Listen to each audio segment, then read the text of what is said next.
Ensemble, s'il vous plaît. Nous reprenons notre texte d'hier. Que dis-je, notre verset d'hier? Nous étions dans Proverbe, n'est-ce pas? Proverbe, chapitre 20, verset 27. Et nous allons rajouter à notre texte ce soir. Nous allons lire Exode.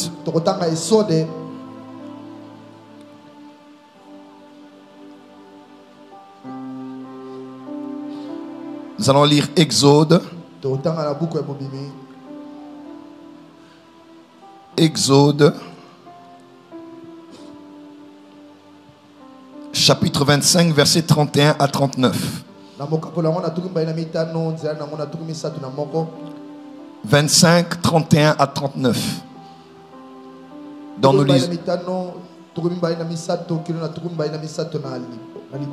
Nous lisons quel texte? On peut répéter 1, 2, 3, c'est parti. On lit Proverbe 20, verset 27. Et nous lisons aussi Exode 25, 31 à 39. Qui aime la parole de Dieu ici? Qui aime les enseignements qu'il écoute ici? Qui aime qu'il dise un amen plus fort? Amen. Dis avec moi que la lumière soit. Que la lumière soit. On y va, prophète Gratien, s'il vous plaît. Proverbe 20, le verset 27, je lis au nom de Jésus. Amen. Le souffle de l'homme est une lampe de l'Éternel. Il pénètre jusqu'au fond des entrailles. La version Martin Bible dit, c'est une lampe de l'Éternel que l'esprit de l'homme. Elle sonde jusqu'aux choses les plus profondes. Yes. La version Darby dit, l'esprit de l'homme est une lampe de l'Éternel. Il sonde toutes les profondeurs du cœur. Yes. La version traduction de la Septante de Breton dit ceci. L'esprit de l'homme est une lumière du Seigneur qui sonde les entrailles du ventre. Dis avec moi, je suis esprit, je suis esprit, âme, et corps. Dis avec moi, mon esprit, est la lumière du Seigneur. Et la lumière du Seigneur. Dis mon esprit, est la lampe du Seigneur. Et la lampe du Seigneur. Dis avec moi, mon esprit, est le chandelier du Seigneur. Et le chandelier du Seigneur. Amen. Amen. On va lire Exode. Exode chapitre 25, je lis à partir du verset 31. La Bible dit, tu feras un chandelier d'or pur. Ces chandeliers sera fait d'or battu. Son pied, sa tige, ses calices, ses pommes et ses fleurs seront d'une même pièce. 6 branches sortiront de ses côtés, 3 branches du chandelier de l'un de côté et 3 branches du chandelier de l'autre côté. Il y aura sur une branche 3 calices en forme d'amande avec pommes et fleurs. Et sur une autre branche 3 calices en forme d'amande avec pommes et fleurs. Il en sera de même pour les 6 branches sortant du chandelier. À la tige du chandelier, il y aura 4 calices en forme d'amande avec leurs pommes et leurs fleurs. 35. Il y aura une pomme sous 2 des branches sortant de la tige du chandelier, une pomme sous 2 autres branches et une pomme sous 2 autres branches. Il en sera de même pour les 6 branches sortant du chandelier. Les 6 pommes et les 6 branches du chandelier seront d'une même pièce. Il sera tout entier d'or battu, d'or pur. Tu feras ces 7 lampes qui seront placées dessus, de manière à éclairer en face. Ces mouchettes et ces vases à cendre seront d'or pur. 39. On emploiera un talon d'or pur pour faire les chandeliers avec tous ces ustensiles. Amen. Amen. Que Dieu bénisse sa parole. Merci de reprendre vos places. Et on va acclamer pour la parole du Seigneur. On acclame pour la parole du Seigneur. Wow. On acclame pour la parole du Seigneur. Wow. On acclame pour la parole du Seigneur. Alléluia. Amen. Je suis tenté de lire un dernier verset. Avance, prophète. 1 Corinthiens, il me vient à l'esprit. Je crois que pour une suite logique de ce que je vais dire, je finirai par ce verset. J'aimerais qu'on le lise. 1 Corinthiens.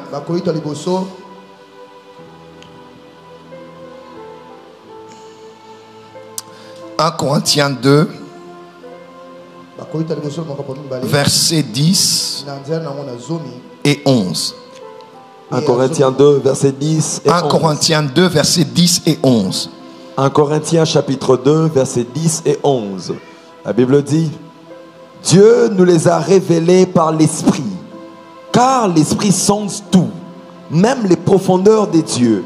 Lequel des hommes en effet connaît les choses de l'homme, si ce n'est l'Esprit de l'homme qui est en lui? Lequel des hommes en effet connaît les choses de l'homme, si ce n'est l'Esprit de l'homme qui est en lui?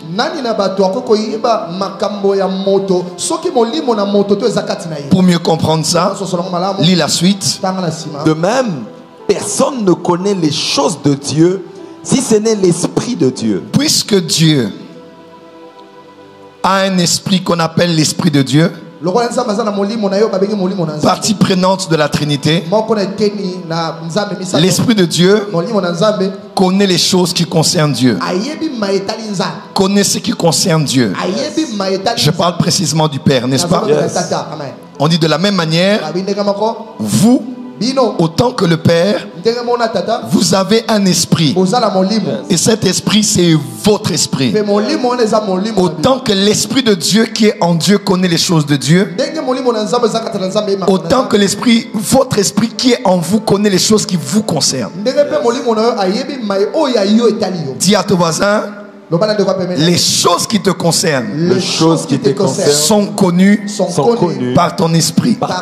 Dis à ton voisin, même si ta mémoire a oublié, même si tu as oublié, même si on a effacé cela de ta mémoire, et que tu es amnésique, ton esprit connaît tout ce qui te concerne. Dis à ton voisin, ton esprit connaît toutes choses qui te concernent, du passé, du présent et du futur. Dis à ton voisin, arrête de poser des questions aux autres. Arrête de poser des questions aux autres. Demande à ton esprit. Demande à ton esprit. Merci David.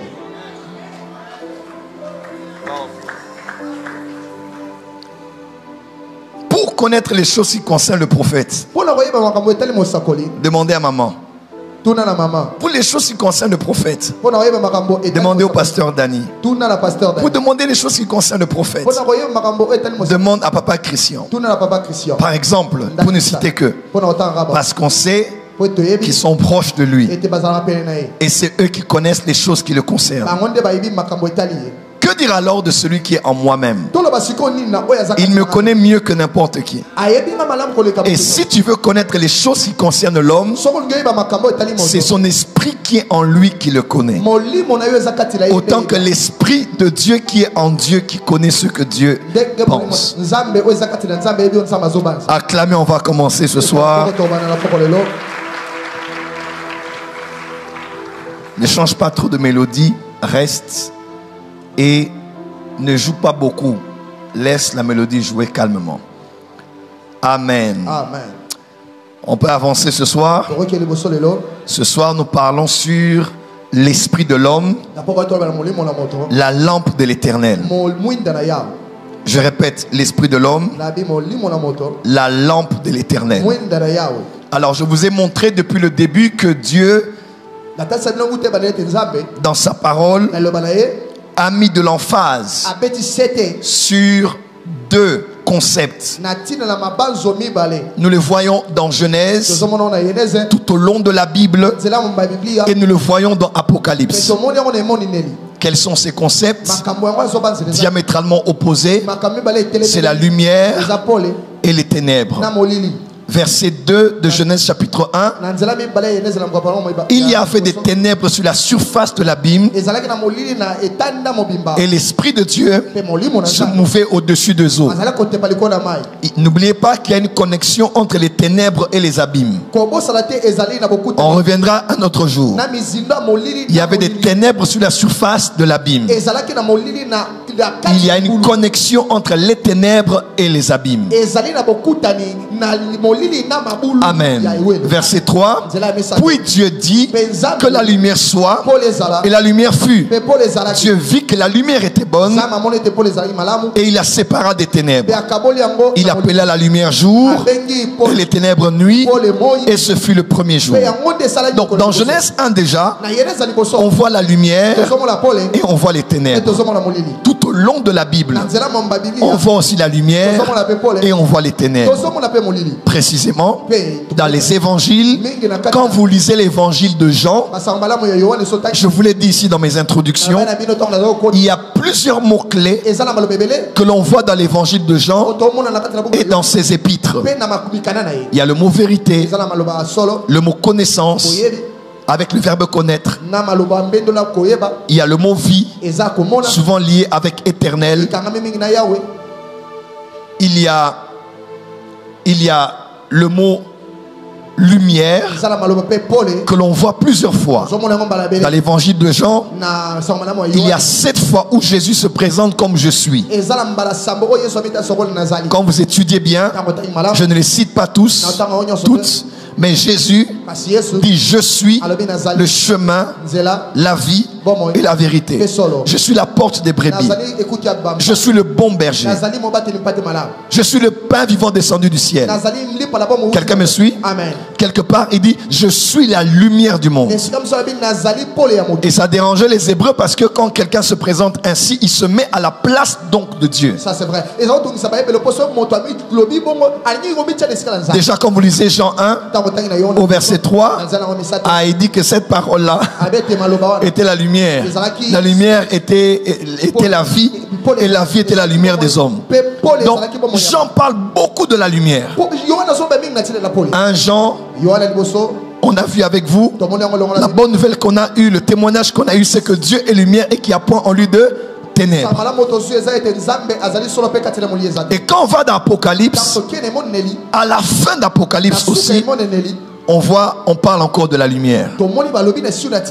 On dit dans Apocalypse 22, verset 5, il n'y aura plus de nuit, plus besoin ni de lampe ni de lumière, parce que le Seigneur les éclairera et ils régneront au siècle des siècles.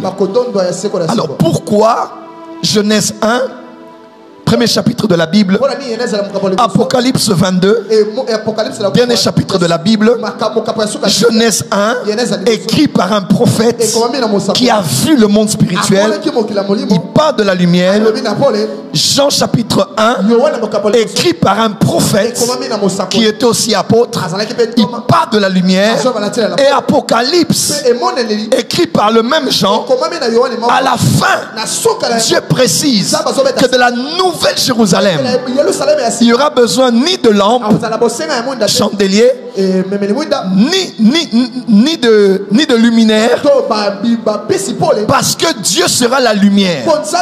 Alors pourquoi la Bible que tu tiens parle autant de lumière à l'alpha et à l'oméga si la lumière n'est pas importante? Laisse-moi te dire, toute ta vie est une question de lumière. Chaque connaissance que tu emmagasines est une nouvelle lumière que tu as sur un sujet.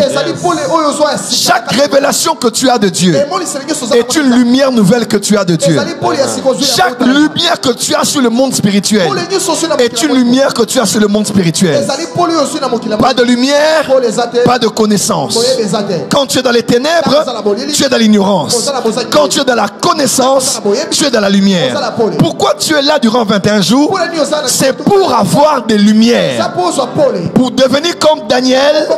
On dit Daniel, en ce temps-là, à Babylone, c'était un jeune homme reconnu comme quelqu'un d'exceptionnel. On dit il avait des lumières. Il avait des explications sur tous les sujets. Agronomie, mathématiques, ingénierie, architecture, dans tous les domaines, même dans les domaines spirituels. Quand quelqu'un avait un rêve, c'est lui qui interprétait toutes les questions difficiles. Il avait des connaissances, des lumières sur le sujet. Le prochain Daniel de cette saison, c'est celui qui dit Amen à cette parole. Non, je dis le prochain Daniel de cette saison, c'est celui qui dit Amen très fort. Le temps est arrivé où tu seras calé dans tous les domaines. Si tu te dis maintenant là que tu ailles faire une autre formation, là aussi tu seras grandement distingué. Si tu dis ok, je fais ce que vous faites, alors si tu essayes là-bas, tu seras grandement distingué. Je célèbre la vie du docteur Daniel Kawata, qui m'a reçu ça fait quelques temps dans son bureau. Nous nous sommes vus à Gombe et il me parlait. Je lui disais j'avais envie d'étudier. Je voulais qu'il me recommande une formation à faire. Alors que nous étions en train d'échanger, je lui demandais comment il avait fait avec son temps pour avoir autant de doctorats. Et j'ai été en face d'un homme qui a travaillé avec la présidence, un homme qui a travaillé avec World Vision, un homme qui a travaillé avec les Nations Unies, un homme expert dans le leadership, dans les sciences et les religions du monde. Je n'ai pas le temps de vous citer tous les domaines qu'il connaît et maîtrise à son âge. J'ai dit waouh, il porte vraiment le nom de son homo. Parce qu'il a des lumières dans beaucoup de domaines. Il connaît les choses de la spiritualité autant qu'il connaît les choses du monde intellectuel. Je lève ma main droite vers toi, que tu sois indispensable pour ta génération, que tu aies des réponses à tout. Que Dieu te fasse grâce de goûter à son omniscience. Amen. Oh, tu n'as pas dit amen. Amen. Pourquoi Dieu connaît tout? C'est parce qu'il est la totale lumière. Il n'y a rien que Dieu ne connaisse. Yes. Dieu connaît tout ce qui est. Yes. Parce qu'il est omniscient. Yes. Il a des lumières en tout. Amen. Que Dieu te l'accorde au nom de Jésus. Je reçois. Voilà pourquoi quand il y a une matière que tu ne comprends pas, tu dois refuser cela. Moi maintenant là, je me lance un défi bientôt. Si je commence à étudier là, je dois grandement distinguer. Yes. Pourquoi? Parce que le Saint-Esprit qui est en toi, c'est l'Esprit qui connaît tout de Dieu et qui connaît tout de tout. Le Saint-Esprit connaît la géométrie, connaît la chimie, connaît les mathématiques, connaît la politique. Si le Saint-Esprit est en toi, il doit même développer un peu ton cerveau. Au point où on te dit quel âge as-tu? Où as-tu étudié? Et tu peux répondre comme le plus jeune des amis de Job. L'Esprit du Seigneur m'a créé et le souffle de Tout-Puissant m'anime. Ce n'est pas l'âge qui parlera, mais en réalité dans l'homme, c'est l'Esprit. Aïe aïe aïe. C'est le chandelier de l'Éternel qui donne de l'intelligence. Écoute-moi, je lève ma main et je prie pour toi que Dieu te donne des lumières. Et même n'oubliez pas, pour terminer mon introduction, les ténèbres et la lumière symbolisent deux puissances opposées. Dans Genèse 1, 2, 3, la première fois qu'on parle de deux réalités, on parle des cieux et de la terre. Deuxième réalité qu'on parle en parallèle, il y a les ténèbres et la lumière. Troisième réalité qu'on parle en parallèle, on parle de la connaissance du bien et du mal. La première dimension qui parle de ce qui est négatif et positif n'est pas attaché à l'arbre de la connaissance du bien et du mal, mais c'est attaché d'abord aux ténèbres et à la lumière. Ça symbolise deux royaumes, Dieu et l'ange déchu, deux systèmes différents, le bien et le mal aussi.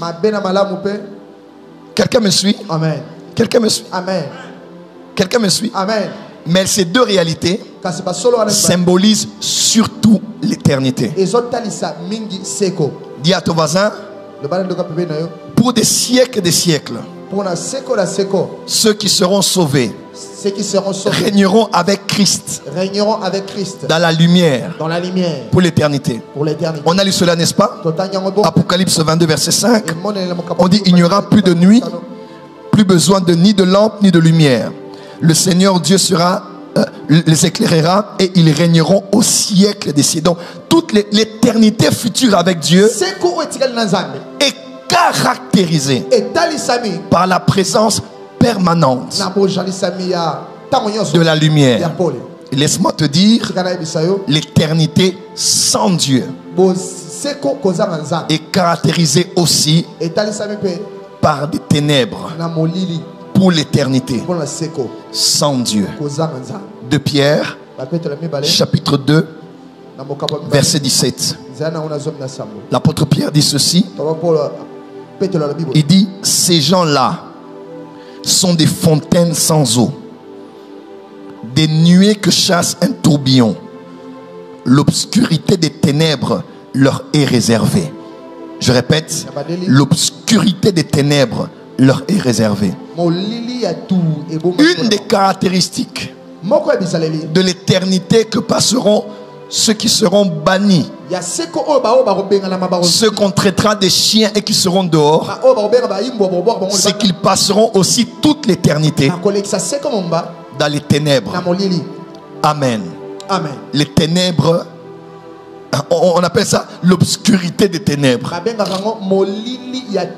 Comme on parle de la blancheur du blanc. Quelqu'un me suit? On met un peu de l'emphase. On dit l'obscurité des ténèbres.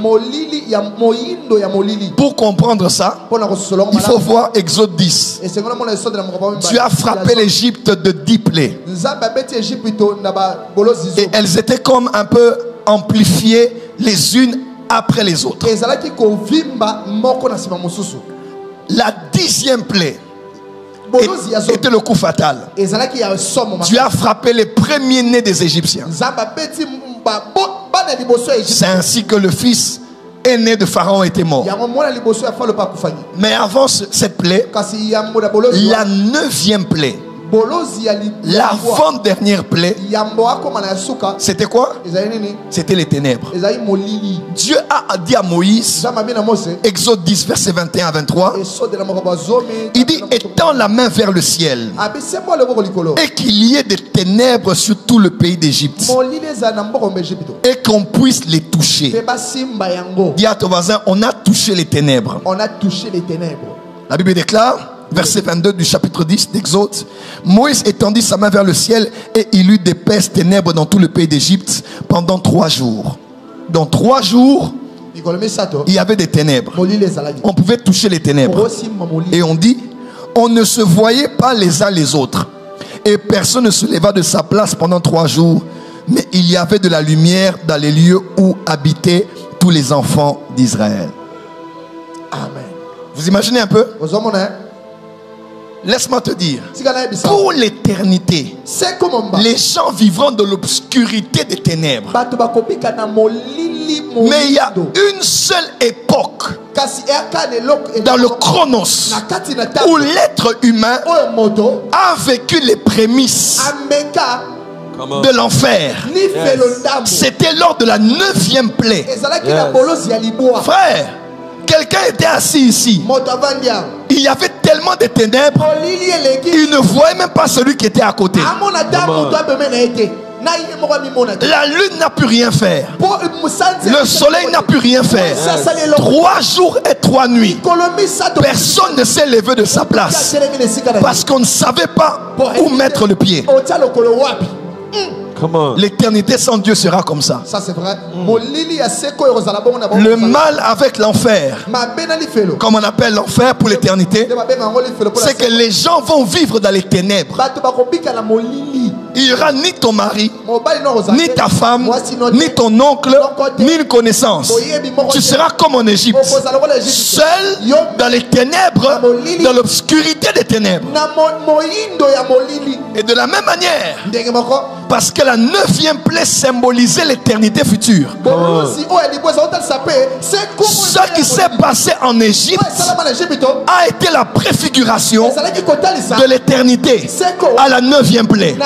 Parce que pendant que était dans les ténèbres 3 jours, pendant 3 jours, sans allumer de lampe, aïe aïe aïe, sans allumer de lampe, si le soleil se couchait à 18 h, mais Dieu avait bougé la météo, il y avait la lumière 3 jours sur 3 jours, 24 heures sur 24, il y avait la lumière là-bas, 24 heures sur 24, il y avait les ténèbres ici.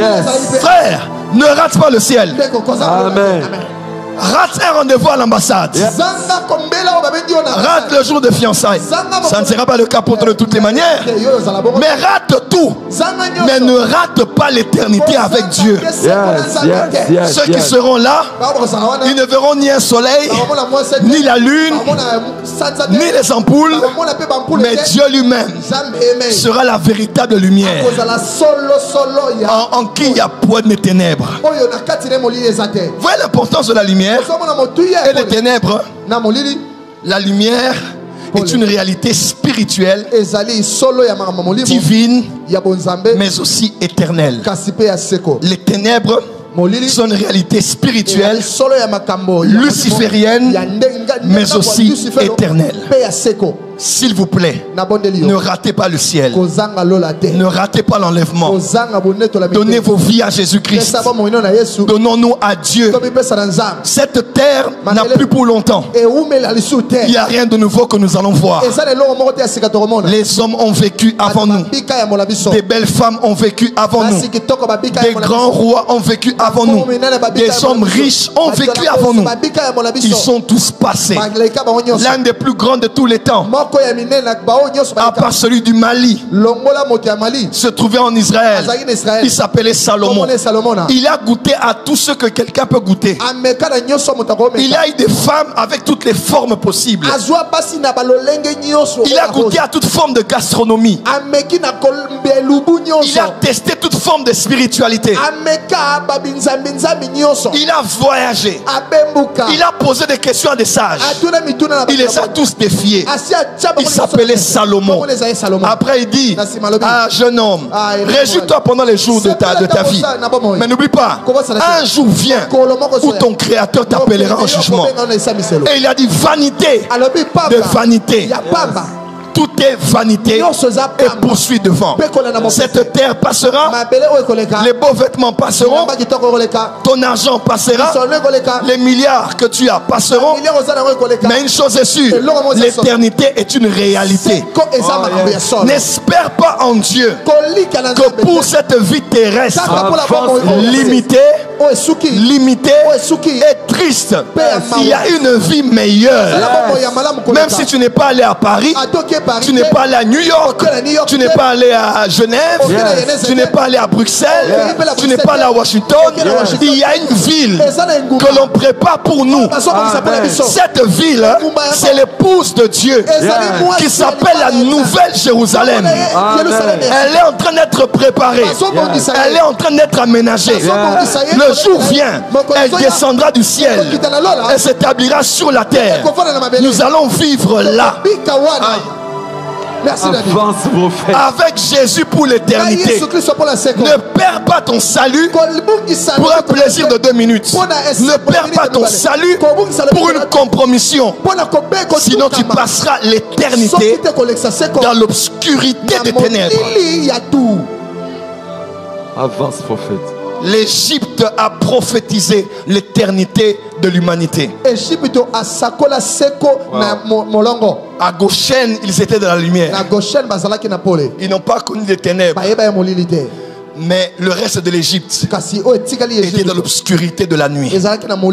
Pendant que les autres se voyaient les uns les autres, vivaient, mangeaient, parlaient, les autres là-bas tremblaient de peur. Ils palpaient même les ténèbres. Ils ne savaient pas voir qui était à gauche, à droite. Tous les besoins ils ont fait sur place. Ils ne savaient ni manger ni boire normalement à cause de l'obscurité des ténèbres. Dis à ton voisin: ne perds pas Jésus. Ne perds pas Jésus. Dis à ton voisin: dis ne perds pas Jésus. Ne perds pas Jésus. Jésus est la lumière. Jésus est la lumière. Amen. Quelqu'un m'entend? Amen. David a dit, c'est dans ta lumière que nous voyons la lumière. Come on. Come on. Il n'y a pas d'autre lumière hors de la lumière qui est en Dieu. Il n'y a pas la lumière dans la franc-maçonnerie. Il n'y a pas de lumière dans la rose-croix. Il n'y a pas de lumière dans les cancars. Il n'y a pas de lumière dans la maïkari. Il n'y a pas de lumière dans une autre croyance quelconque. La seule lumière se trouve dans la personne de Jésus-Christ, qui est la lumière qui donne la vie à tous les hommes. On l'appelle la véritable lumière. La Bible déclare, on nous a donné l'intelligence pour connaître le véritable en son Fils Jésus-Christ. C'est lui le Dieu véritable. Jésus a dit, la vie éternelle, c'est de te connaître toi, le seul vrai. Il y a des faux dieux, il y a des fausses lumières, il y a des faux évangiles, il y a des fausses spiritualités, mais le seul vrai Dieu, c'est le Dieu d'Israël, le Dieu d'Abraham, le Dieu d'Isaac, le Dieu de Jacob, le Dieu qui a promis à Moïse, je les verrai au milieu de vous, un prophète comme toi. Oh my God. Il s'appelle Yeshua, le puissant de Jacob, le Shiloh d'Israël. Est-ce qu'on peut célébrer ce Jésus? La vie est en Jésus. Le salut est en Jésus. La lumière est en Jésus. Que tu t'appelles Illuminati, que tu t'appelles illuminé, que tu t'appelles éclairé, tu es dans le noir. Sans Jésus, ta connaissance est obscure. La lumière est en Jésus. La lumière est en Jésus. La lumière est en Jésus. La lumière est en Jésus. Merci Jésus. Gloire à Jésus. Et vous asseoir, Dieu n'aime pas tellement les ténèbres qu'il a décidé que même au moment où les ténèbres régneront, qu'on appelle la nuit, il place quand même des luminaires pour continuer à éclairer, même dans les ténèbres.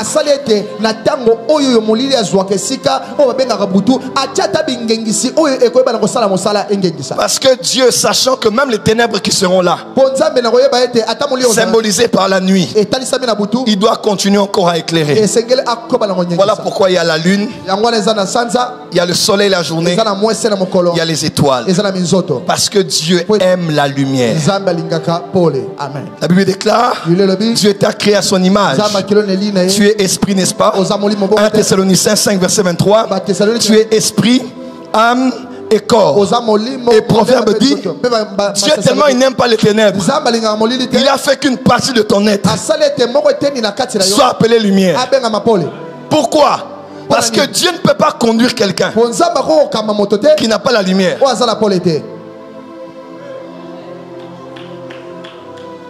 Quelqu'un comprend ce que je voulais dire? Tout ce que Dieu fait, il le fait dans la lumière. Dans Genèse 1, 4e jour, Dieu crée des luminaires. En hébreu, ceux qui étudient l'hébreu savent, on dit les luminaires étaient là pour marquer les temps et les époques. Quand on parle de temps, époque, on fait allusion précisément aux fêtes de l'Éternel. Donc à des époques festives où tout le monde se rassemble pour une raison spécifique. Le soleil, la lune et les étoiles. Marquer la différence entre les temps et les époques. Et en hébreu, je vous ai dit, on appelle cela des chandeliers. Dis avec moi, Dieu a placé des chandeliers dans les cieux. Dis à ton voisin, Dieu a placé des chandeliers dans les cieux. Dis avec moi plus fort, Dieu a placé des chandeliers dans les cieux. Dis avec moi, le soleil est un chandelier. La lune est un chandelier. Les étoiles sont des chandeliers. Mon frère, ma soeur, ça ne demande même pas d'être juif. Si tu es un être humain vivant sur la terre, tu dois savoir que quand tu lèves les yeux et que tu regardes ceux qui brillent, tu es en train de regarder des chandeliers, des porteurs de lumière que Dieu a établis là-haut dans les cieux. Et même là, c'est au deuxième ciel. Lorsque Dieu a dit à Moïse, oh Moïse, tu vas faire le tabernacle. Il y aura le parvis, le lieu saint et le très saint. Moïse, n'oublie pas, puisque le lieu saint est très saint, qu'on appelait généralement la tente d'assignation. La tente d'assignation, c'était des fois le tabernacle, mais des fois précisément, quand on disait tente d'assignation, on mettait l'emphase sur le lieu saint et le lieu très saint. Parce que le parvis n'était pas couvert, mais le saint et très saint étaient recouverts. S'il n'y avait aucune lumière dans le lieu saint et dans le lieu très saint, on allait avoir un noir terrible. Pourquoi? Parce que les tissus utilisés pour construire le tabernacle, les murs et le plafond étaient des tissus bien choisis. C'était la peau des animaux. Et quand on entrait dans le lieu saint, il faisait noir s'il n'y avait pas de chandelier. Dans le lieu très saint, il faisait noir si la Shekinah n'y était pas. Laisse-moi te dire, Dieu savait très bien que ce lieu qu'il a sanctifié allait être un lieu ténébreux s'il n'y avait pas dans le lieu saint ce qu'on appelait un chandelier. Et quand Moïse a donné l'ordre à Betsalel de le faire, dans le chapitre 25 au dernier verset, on dit que cela a été fait selon le modèle que Dieu l'avait montré. En d'autres termes, le chandelier n'a pas été conçu par rapport à un modèle imaginaire. Moïse a vu au troisième ciel, dans le tabernacle de Dieu, il a vu un chandelier là-bas. Frère, le chandelier existe. Au troisième ciel, 2 au deuxième ciel, par les luminaires, et 3 sur la terre, l'esprit que tu as. Ce que j'aime, quand j'ai étudié Proverbe 20, là où on dit l'esprit de l'éternel, l'esprit de l'homme et la lampe, une version hébraïque très lointaine dit est le chandelier de l'éternel. Oh my God, my God, my God. Dis à ton voisin, dans mon esprit, j'ai un chandelier. J'ai un chandelier. Dis à ton voisin, mon esprit est un chandelier. Daddy. Tiens la main à ton voisin, dis voisin. Je suis un tabernacle. Mon esprit est le chandelier. Voilà pourquoi que dans ton esprit on retrouve les 7 esprits de Dieu. Comme le chandelier a 7 branches, que Dieu te donne l'esprit de l'éternel, l'esprit de sagesse, d'intelligence, je parle à qui ici, de connaissance, de conseil, de force et de crainte de l'éternel.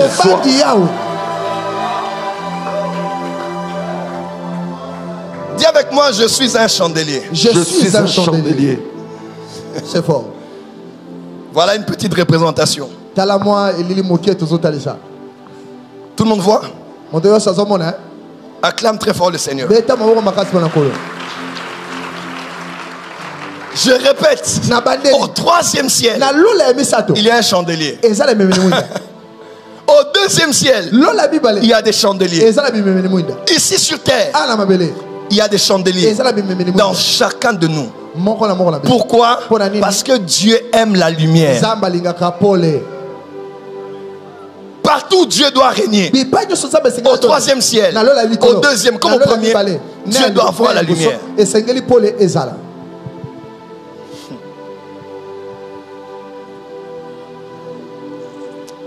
On peut commencer maintenant. Avance, papa. Je suis encore dans l'introduction de l'introduction. Avance, papa. Aïe! Répète encore. Pour la dernière fois. Quelqu'un peut dire avec lui, 1, 2, 3. Côté là, il y a un côté Seliamaté. Dis à ton voisin, Tozoko Tassigo. Acclame pour le maire interprète de la ville.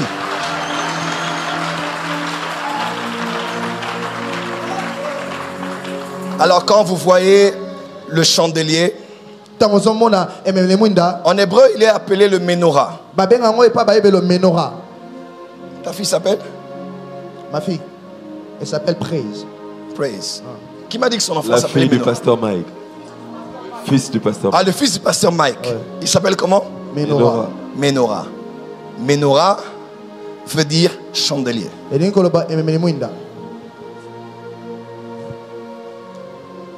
De tous les temps de la nation d'Israël, surtout après la déportation babylonienne, surtout après la déportation babylonienne, lorsqu'ils sont rentrés de l'exil, jusqu'à ce jour, le symbole de la nation juive, au-delà de l'étoile de David que certains connaissent qu'à peine quelques années,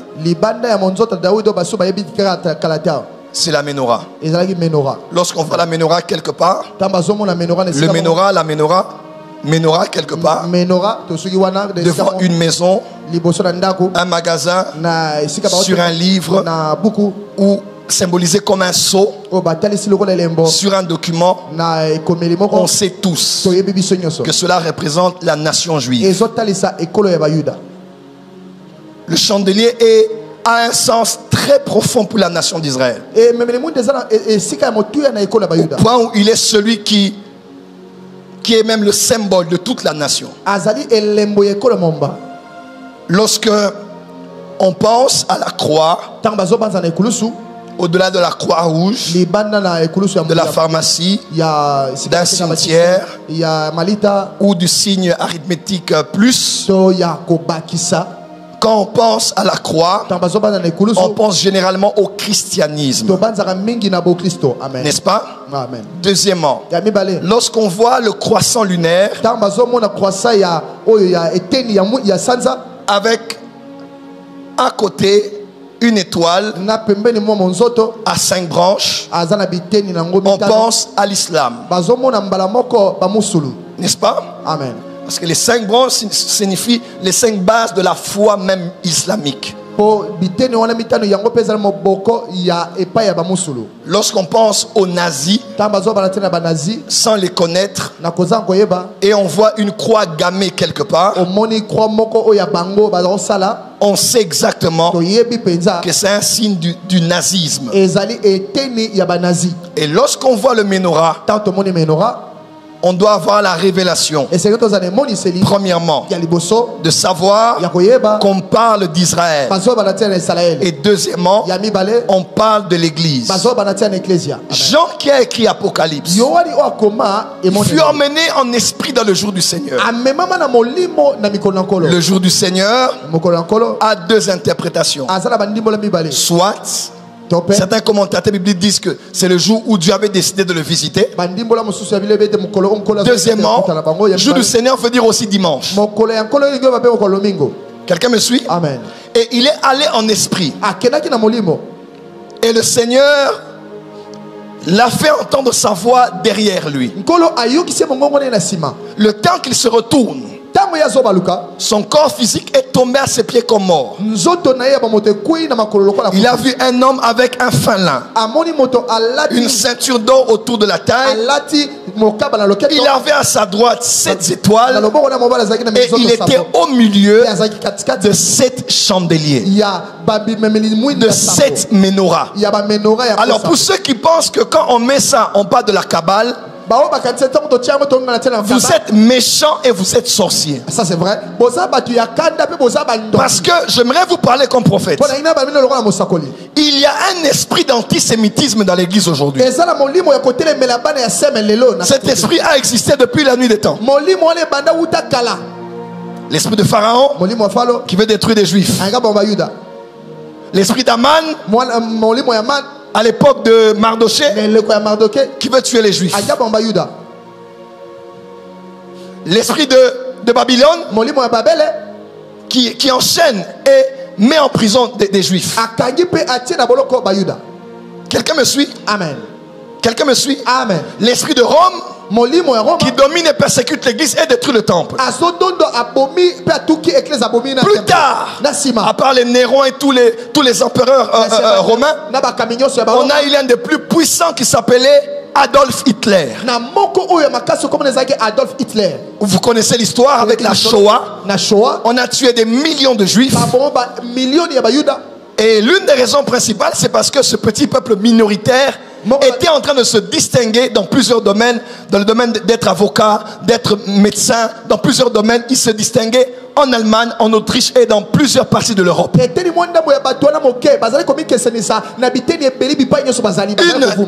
à l'égard de ce peuple juif. Sont-ils parfaits? Loin de là. Tout ce qu'ils font est-il bien? Loin de là. Tout ce qu'ils font doit être acclamé? Loin de là. Mais une chose est sûre, Dieu a établi une alliance avec leur père Abraham. Il a dit, il bénira ceux qui les béniront et il maudira quiconque les maudira. Tu n'as pas dit amen là où tu es. Tu n'as pas dit amen là où tu es. Et Adolf Hitler est passé, mais ce n'était ni Hitler, ni Néron, ni César, ni Haman, ni Pharaon ou les autres. C'est un esprit qui a de l'atmosphère, qui cherche à détruire la nation d'Israël. Quand vous lisez Daniel, on révèle la mission de l'archange Michael. Beaucoup de gens pensent que l'archange Michael n'a que la mission de pouvoir combattre. Il eut guerre dans les cieux. Michael et ses anges, le dragon et ses anges ont combattu. C'est au 3e ciel. Mais dans Daniel on dit que Michael est le défenseur de la nation d'Israël. Donc l'ange qui protège. Est-ce que vous savez que chaque nation a un ange? George Washington a vu l'ange des États-Unis. Il y a un ange au Congo. Il y a un ange au Nigeria. Il y a un ange au Congo-Brazza. Il y a un ange au Gabon. Mais on ne sait toujours pas comment activer la présence des anges nationaux sur nos territoires. Il y a Thomas Anouka 2024. Merci Daddy. Il y a un ange sur cette église, vous savez ça? Il y a un ange sur cette nation. Que l'ange du Congo se lève. L'ange à qui Dieu a donné le pouvoir de gouverner cette terre se lève et soit activé. Oh, tu n'as pas dit amen. Dieu n'opère pas sur la terre. Dieu opère par les anges qu'il a établis. Psaume 103. Bénissez l'Éternel, vous ses anges, vous qui êtes puissants en force et qui obéissez à la voix de sa parole. Dieu est sur son trône. Il n'a pas le temps d'agir au Gabon, d'agir au Congo, d'agir au Cameroun, d'agir en France. Il lance une parole et les exécuteurs de sa parole sont puissants. Ce sont les anges qui descendent agir. Comme quand le chef de l'État a décidé qu'on termine ce grand centre culturel qui est construit ici. Il n'est pas allé prendre le sable. Il n'est pas allé construire. Il n'est pas allé travailler dans le chantier. Il a dit une parole. Et ceux qui travaillent sous son autorité veillent à exécuter ce qu'il a dit. Quand la Bible déclare, Dieu dit il veille sur sa parole afin de l'accomplir. Quand on dit Dieu veille, ce n'est pas Dieu qui veille. Merci Daddy. Quand on parle de Elohim là, ce n'est pas Elohim de Dieu, c'est Elohim des esprits. Quand Dieu dit je vais t'élever, il n'a pas le temps de combattre ton mari de nuit. Il n'a pas le temps de combattre les sorciers. C'est réduire Dieu au niveau des sorciers. Il a déjà parlé. Les anges attachés à toi, les anges attachés à ton père spirituel, les anges attachés à ton église travaillent pour veiller à ce que Dieu a dit s'accomplisse pour toi. Lève-toi, dis que les anges travaillent. Attention, recharge devient dangereux maintenant. Nous activons les esprits de Dieu. Nous activons les anges de Dieu. Nous activons les archanges de Dieu.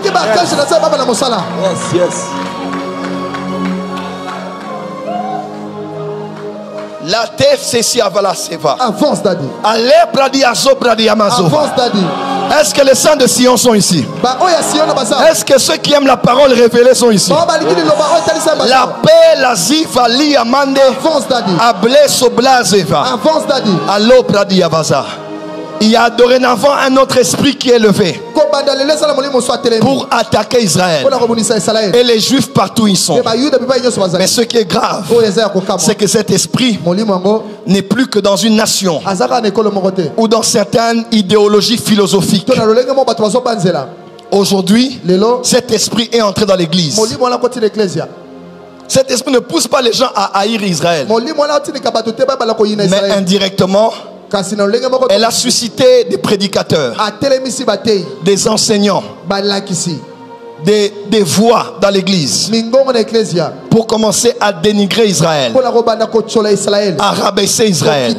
Et pire, à ce que chaque fois qu'on parlera de quelque chose d'Israël ou des symboles qui représentent Israël, que les chrétiens soient en garde-vue. Non, que les chrétiens soient sur leur garde, qu'ils aient peur, parce qu'on les a finalement dit, quand on parle d'Israël, c'est synonyme à la Kabbale. C'est faux. C'est faux. Tous les juifs ne sont pas dans la Kabbale. Tous ceux qui prient avec le talit ne sont pas dans la Kabbale. Tous les rabbins ne sont pas dans la Kabbale. Même les juifs eux-mêmes disent que c'est un danger. Même les rabbins juifs disent attention. Parce qu'il y a 3 types de Kabbale. Je n'ai même pas le temps d'en parler ici parce que il faut seulement qu'on parle au pasteur. Il y a 3. Quand vous allez en Israël maintenant, vous allez à la réception. La réception, on appelle Kabbalah. Réception de l'hôtel. Kabbalah. Donc quand tu es allé là-bas, tu entres dans la Kabbalah. Je vois les Quinois parlent trop. Des fois les francophones parlent trop. Mais ils ne savent pas définir c'est quoi le mot qu'ils utilisent. Les juifs eux-mêmes disent qu'attention, quand vous entrez là-bas, c'est un danger. Parce que c'est comme la sorcellerie juive. C'est un lieu dangereux. Même beaucoup de juifs sont devenus fous.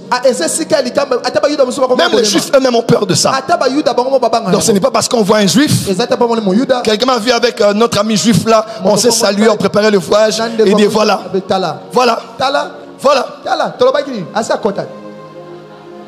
Un jeune prophète que j'ai encadré ça fait quelque temps et allait dire aux gens, le prophète est entré, il a envoyé la photo de mon mariage. Comment quand on nous bénissait, on a emmené le talit. D'ailleurs, le prophète est tellement loin en esprit qu'il fallait qu'il se marie là-bas pour entrer dans les choses secrètes. Il est loin, il est vraiment loin. Je suis loin en Christ, en Dieu, dans les lieux célestes. Amen. Il faut qu'on grandisse. Jésus lui-même, d'Apocalypse 1, il est au milieu de 7 menorahs. Le Jésus mort, ressuscité, décide de parler à l'église, mais n'utilise pas un menorah, mais 7 menorahs. Dans le tabernacle de Moïse, il n'y avait qu'un seul menorah. Dans le temple de Salomon, il y avait 10 menorahs. Mais dans le temple là-bas, avance, papa. Mais dans l'apparition de Patmos, il avait 7 menorahs. Et on explique. L'ange dit, les 7 étoiles sont quoi? Les 7? Les 7 esprits de l'éternel. Non. Il dit quoi?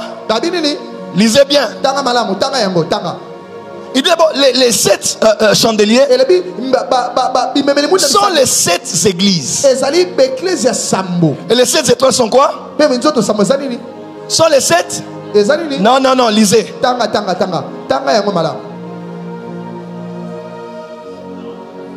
C'est pas esprit. On précise. On dit les 7 étoiles sont les 7 anges. C'est ça? Apocalypse.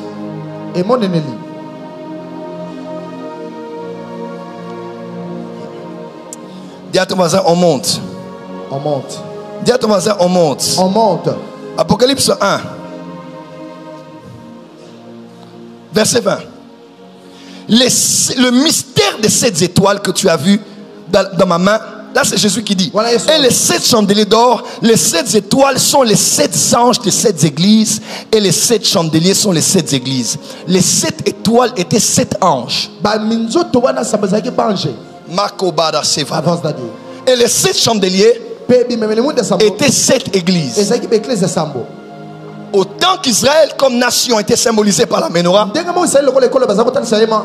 autant que l'église comme nation est symbolisée comme le chandelier. Dis à ton voisin, la porte des cieux est un chandelier. Le chandelier donne quoi? La lumière. Oh. Le chandelier donne quoi? La lumière. Les 7 étoiles dans sa main sont qui? 7 hein? L'étoile donne quoi? La lumière. Pourquoi il y a la lumière partout où Dieu est? Que la lumière soit. Pour les Allah. Amen. Je dis que la lumière soit. Pour les Ezali.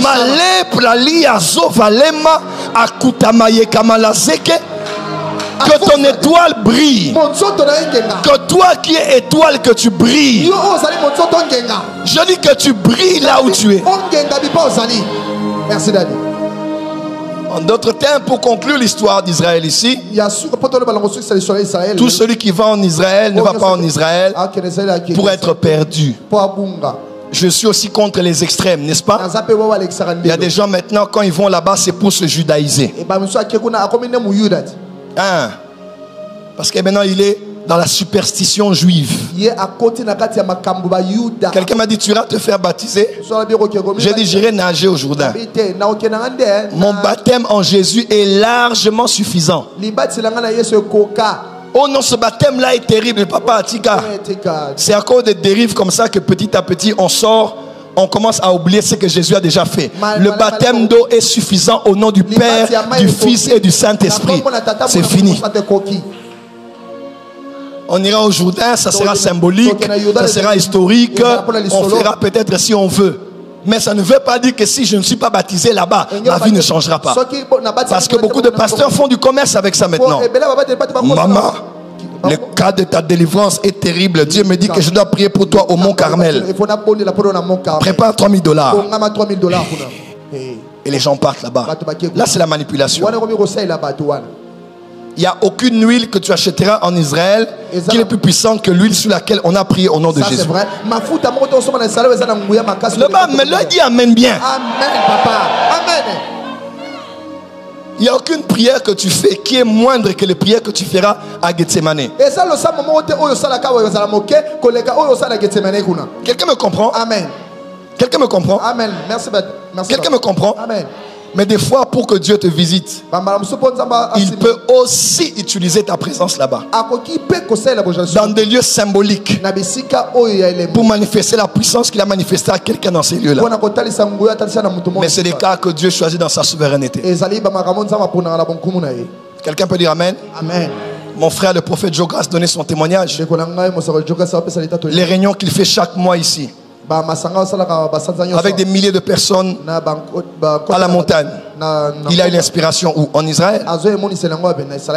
Dieu lui a parlé des enfants qui devaient donner à des femmes stériles. 7 je crois ou 9. Il part avec ces femmes. Toutes les femmes sont enceintes après la prière. Et les gens commencent à venir. Et on commence à venir.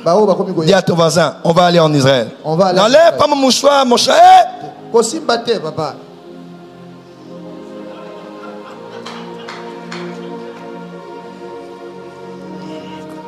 Dis à ton voisin, j'aime Israël. J'aime Israël.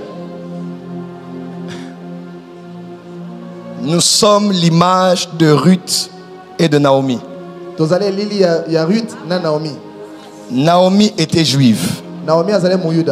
Ruth ne l'était pas. Naomi était d'une nation bénie. Mais Ruth descendait de Lot. De l'anomalie sexuelle qu'il y a eu dans leur histoire. Ils ont été maudits, les Moabites. C'est ça? Quelqu'un me suit? Amen. Mais Ruth a dit, ton Dieu sera mon Dieu.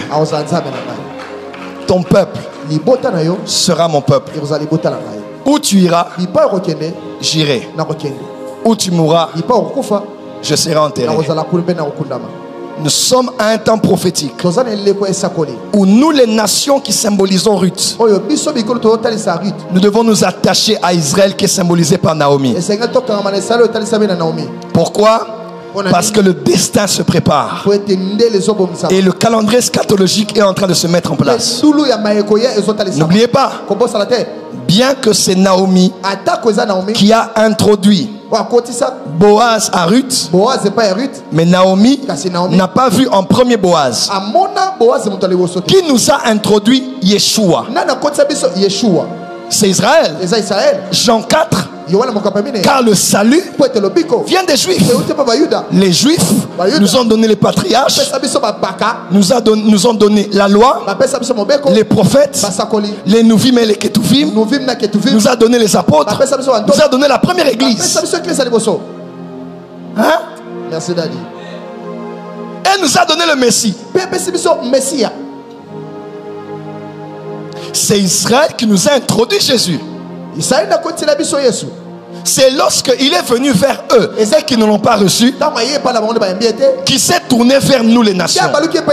C'est leur désobéissance et leur incrédulité qui nous a donné à nous le salut. Ils sont l'olivier naturel et nous nous sommes greffés. Quelqu'un me comprend? C'est grâce à Israël qu'on est sauvé. Mais ce que j'aime, c'est que Naomi a conduit Ruth vers le salut. Mais la première à voir Boaz, ce n'était pas Naomi. C'est Ruth qui a vu Boaz. Et après, Naomi est entrée dans l'histoire. Parce que eschatologiquement parlant, les premiers qui verront Yeshua, celui qui a le droit de rachat, ce n'est pas Israël. Le premier qui verra Yeshua, c'est nous les nations qui le verrons le jour de l'enlèvement. Au son de la trompette, à la voix de l'archange, les morts en Christ ressusciteront. Et nous les vivants, nous serons transformés, emmenés dans les airs, et nous verrons Yeshua face à face. Nous serons assis avec lui, il y aura les noces de l'agneau, et après 7 ans, à la dernière minute de la 7e année, Israël, Naomi sera livrée à elle-même. Il est probable que les États-Unis abandonnent Israël. Il est probable que les amis d'Israël abandonnent Israël. Et là, ils vont commencer à pleurer. Ils vont commencer à pleurer. Dans la grande guerre qui se prépare, les nations arabes vont attaquer Israël. Et c'est en ce moment-là que Zacharie s'accomplira. On dit sur la montagne des Oliviers. Ça a été prouvé géologiquement parlant qu'il y a déjà une fente qui s'est déjà créée dans cet endroit. Selon Zacharie, Jésus viendra là et il viendra avec nous. Parce que lors de l'enlèvement, Jésus viendra pour les saints. Mais lors du retour glorieux de Jésus, il viendra avec les saints. Lors de l'enlèvement, il viendra invisible. Ce ne sont que nous les croyants qui allons le voir. Mais lorsqu'il viendra dans le retour glorieux, tout œil le verra, même ceux qui l'ont percé. Et ce verset annonçait la venue de l'internet. Tout œil le verra, même ceux qui l'ont percé. À l'époque où on écrivait ce verset, comment un événement d'un lieu pouvait être vu par la terre entière? C'était impossible. Mais aujourd'hui, il y a des gens qui feront des lives Instagram, des lives Facebook, des lives TikTok. Les chaînes de télévision vont diffuser. Il va descendre dans les cieux. Et Enoch, 7e après Adam, celui qui m'enseigne, Enoch, 7e après Adam, il va venir, il a prophétisé. Il a dit: je vis le Seigneur venir avec des myriades et des myriades. Enoch voyait non pas pas l'enlèvement, mais le retour glorieux de Yeshua Mashiach. Jésus-Christ est le Fils de Dieu. Là, il ne viendra pas comme le sauveur des chrétiens. Il viendra comme le rabbin d'Israël. Il viendra comme un juif pour sauver son peuple. Les anges ont dit dans Acte 1, pourquoi vous pleurez les juifs? Calmez-vous. Pourquoi les juifs vous pleurez? Calmez-vous. Pourquoi vous pleurez les juifs? Calmez-vous.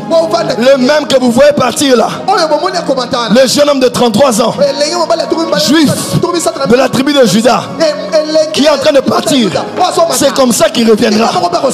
Jésus reviendra comme il était parti, et peut-être à l'âge à laquelle il était parti. Il va descendre à Jérusalem, et par le souffle de son avènement. 2 Thessaloniciens chapitre 2 verset 3 à 4. Oh Massé Bradiabasoba,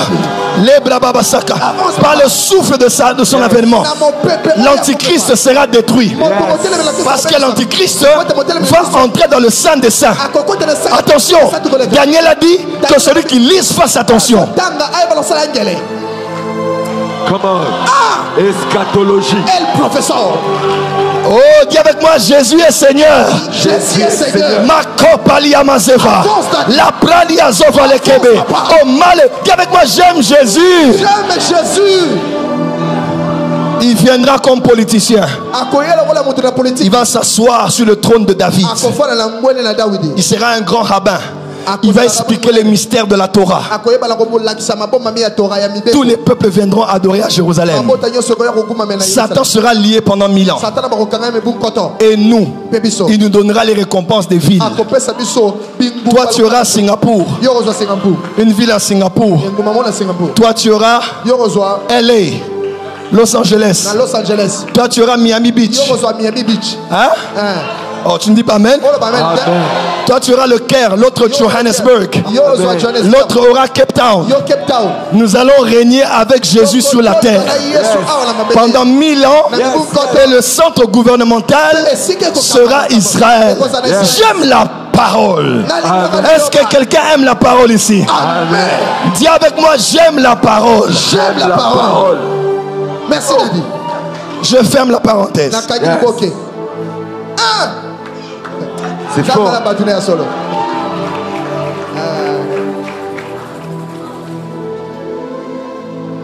1, 2, 3, 4, 5, 6, 7. À vrai dire, c'est une branche au milieu, comme on dit dans Exode, mais qui soutient 3 autres branches, à gauche et à droite. Et les Juifs disent que la branche au milieu s'appelle la branche du serviteur. Qui est le serviteur? Le serviteur est le bœuf de l'une des 4 faces du trône. Le serviteur, c'est l'évangile selon Marc. El professeur. Le serviteur, c'est Ésaïe 42. C'est le serviteur en qui son âme prend plaisir. Jésus est ici, et c'est lui qui soutient toutes choses. Hébreux 1 verset 3 à 4. Il soutient toutes choses par sa parole puissante. Dieu a créé la terre en 6 jours, et il s'est reposé le 7e jour. Et la Bible déclare de la même manière qu'un jour pour nous c'est 24 heures, pour Dieu ce n'est pas le cas. Un jour est égal à 1000 ans chez Dieu, et 1000 ans sont comme un jour pour lui. En d'autres termes, les 7 branches symbolisent 1000 ans chacune. 1000 ans, 2000 ans, 3000 ans, 4000 ans, 5000 ans, 6000, 7000. Et je vous rappelle que Jésus est venu 4000 ans après Adam. El professeur. Nous aujourd'hui, ça fait 2000 ans qu'il est venu. Nous sommes ici. Donc la terre existe, ça fait 6000 ans. Oh my God. Voilà pourquoi nous sommes au dernier jour des derniers jours. Parce que bientôt, le 7e jour va arriver. Et le sabbat prophétique va arriver dans le monde, où tout ce que Dieu avait à faire sera fini. Il y aura de nouveaux cieux et une nouvelle terre. Et nous régnerons éternellement avec Christ. Dis avec moi le mystère du Menorah. Le mystère du Menorah. Les 7 symbolisent aussi ceux qui ont illuminé la nation d'Israël. Abraham, Isaac, Jacob et leurs femmes. La femme d'Abraham, c'est Sarah.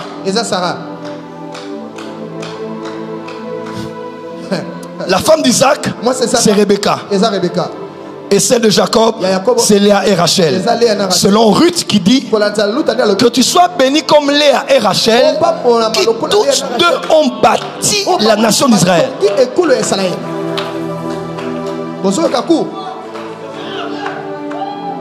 Les 7 lampes sont aussi les 7 esprits de Dieu. Ésaïe 11, l'esprit de l'éternel, l'esprit de sagesse, d'intelligence, de conseil, de force, de connaissance et de crainte de l'éternel. 7 esprits de Dieu. Et ce chandelier, les Juifs disent que l'arbre de vie avait la forme, était un chandelier au fait. C'est ce que les Juifs disent. L'arbre de vie était un chandelier. Le buisson ardent était un acacia. À 90%, c'est prouvé que le buisson ardent était un acacia. Mais on dit que l'arbre de vie, les Juifs pensent que c'était un chandelier. Frère, Adam et Ève ne sont pas morts que parce qu'ils ont désobéi à Dieu. Oui. Oui. Adam n'est pas tombé et ne nous a pas fait tous tomber seulement parce qu'il avait mangé le fruit de la connaissance du bien et du mal. Non. Non. Il y a une raison plus profonde que ça. Adam et Ève sont morts parce que dans le jardin, il y avait plusieurs arbres et il y avait 2 principaux. L'arbre de vie et l'arbre de la connaissance du bien et du mal. L'arbre de vie, on le voit dans Apocalypse 22. Il produit 12 types de fruits. L'arbre de vie était dans le jardin, mais Adam et Ève ne sont jamais allés prendre le fruit de cet arbre.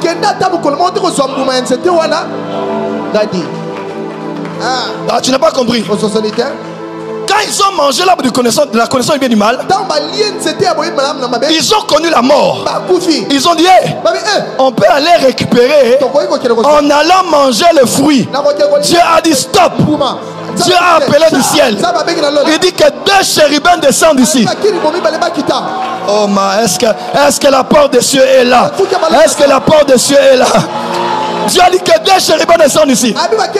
N'oubliez pas les épées flamboyants. Et il les a mis de part et d'autre. Pour empêcher à l'homme,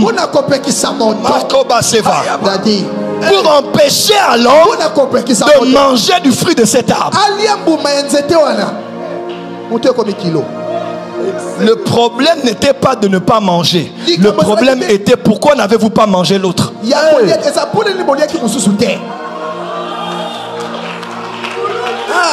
Le péché, ce n'est pas pourquoi tu es tombé dans l'impudicité, mais pourquoi tu as refusé de ne pas tomber dans l'impudicité. Le péché, c'est pas ne fais pas. Le péché, c'est fait.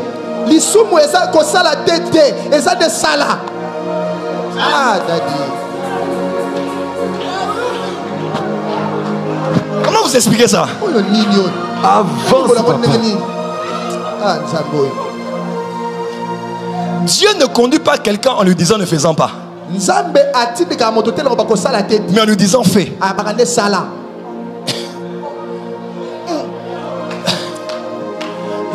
La désobéissance, ce n'est pas faire ce qu'il a dit que tu fasses.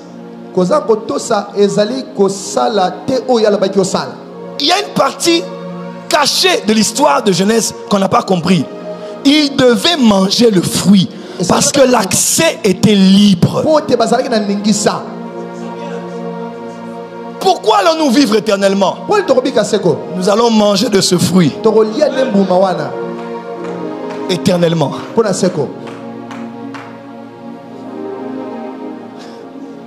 Dis à ton voisin, pourquoi ils n'ont pas mangé le fruit de l'arbre? Pourquoi ils n'ont pas mangé le fruit de l'arbre?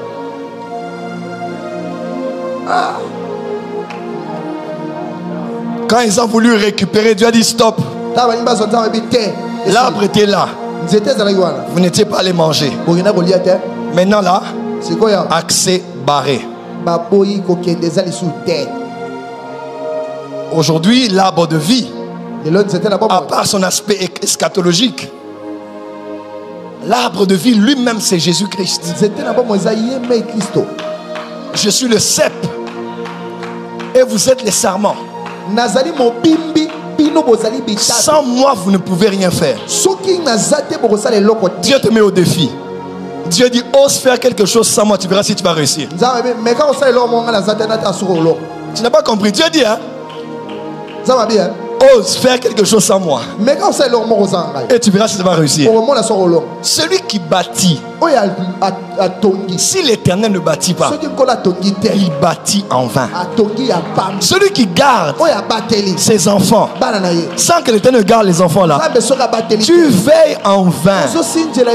Sans Dieu tu ne peux rien, mais avec lui nous ferons des exploits.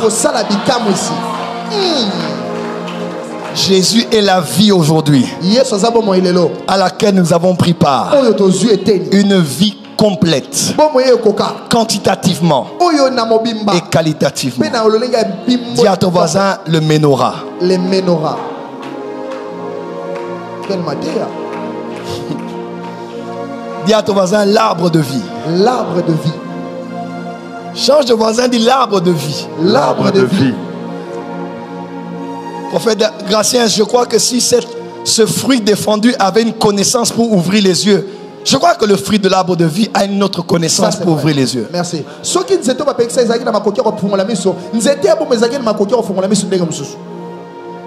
Les trésors de la science et de la sagesse divine.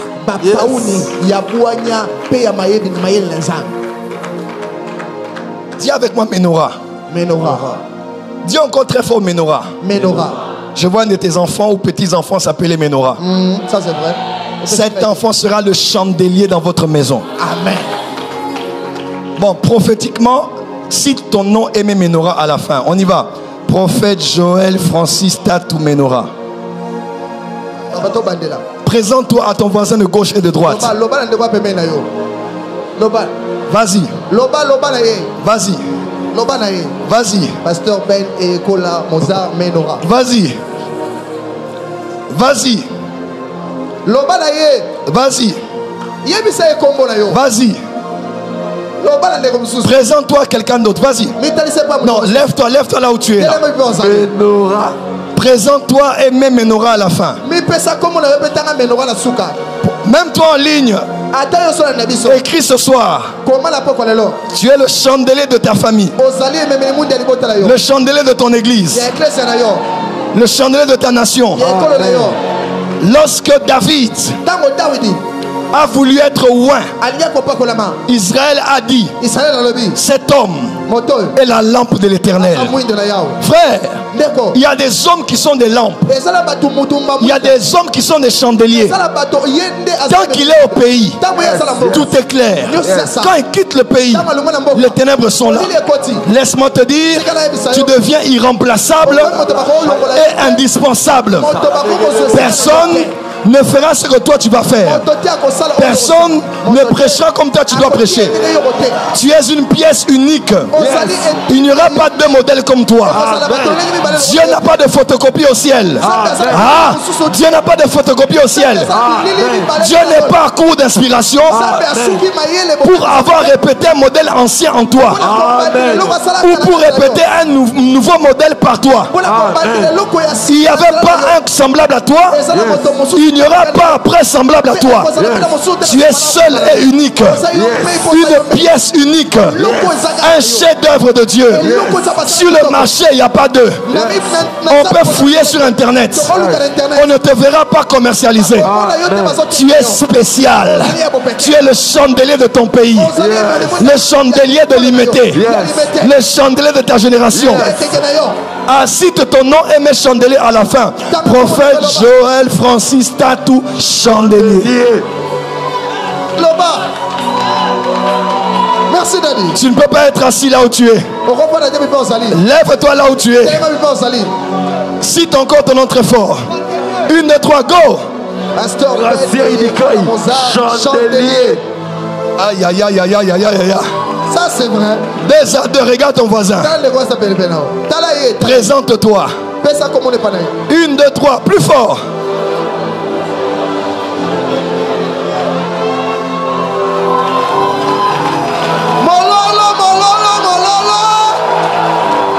Jésus a dit, on n'allume pas un chandelier pour le mettre sous la table.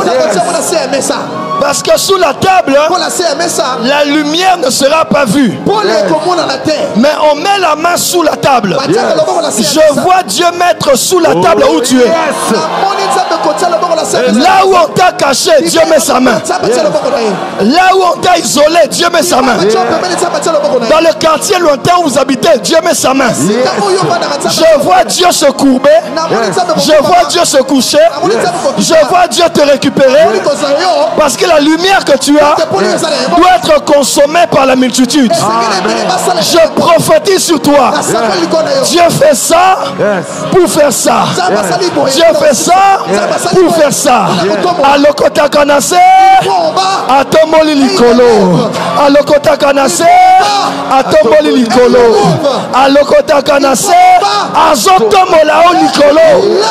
Que Dieu bénisse sa parole. Peut acclamer. Est-ce qu'un chandelier? Mais ce soir.